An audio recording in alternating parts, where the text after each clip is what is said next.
What if your addiction wasn't the end of you, but the beginning?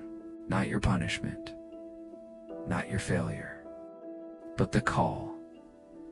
The aching signal that something deeper needs to be heard. Have you ever looked at your pain and wondered what it was trying to say? Addiction doesn't show up to ruin your life. It shows up to cope with a life already burning underneath. It's not random. It's not weakness. It's intelligent, even if it's destructive. It's how your nervous system protected you. How your younger self tried to survive, how your inner world screamed for something more, even if it came out sideways. We shame the addict, but the addict is the one who felt the wound so deeply, they couldn't ignore it anymore. That wound is where the sacred work begins.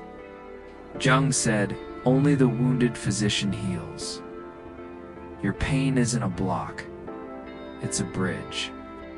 What if the wound you carry isn't your curse, but your calling? Think about it. You didn't choose addiction because you were evil. You chose it because at some point it worked.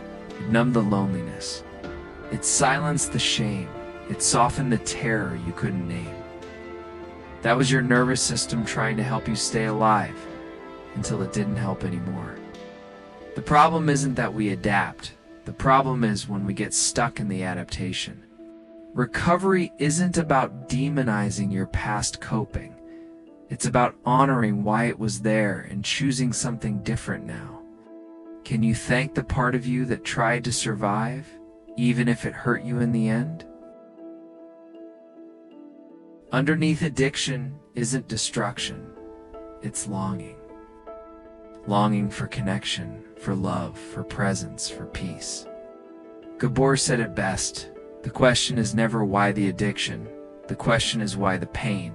Addiction is a spiritual cry, a prayer with no words, desperate reach for wholeness in a world that taught you to stay fragmented. And when you finally get quiet enough, you'll hear it. The whisper underneath the chaos, the sacred ache, asking to be met. What have you been searching for all along? Beneath the using, the chasing, the running? Recovery is not about silencing the wound. It's about listening to it. When you stop numbing, you start hearing the rage that says, "I wasn't protected." The grief that says, "I was never held." The loneliness that says, "Please don't leave me again." These are not demons, they are messengers. When we stop fighting the wound, we start decoding it. And in that decoding, we begin to heal the original story. What part of you has been waiting to be heard? Not fixed, not erased, but truly understood.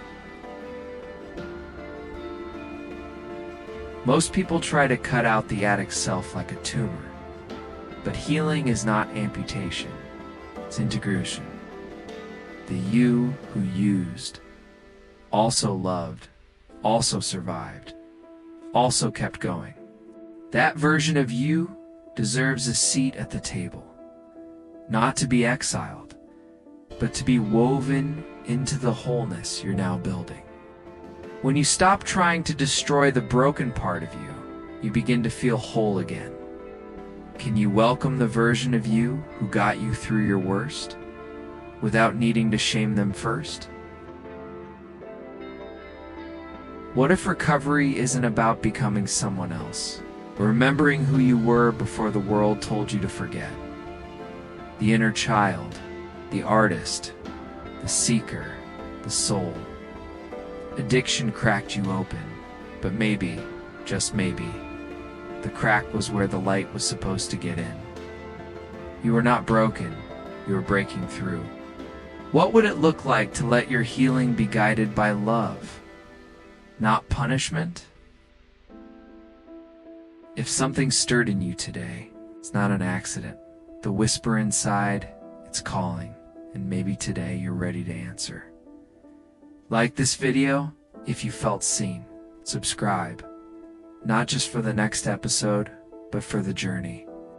Drop a comment, even a single word, because your voice might be the echo someone else needed to hear today.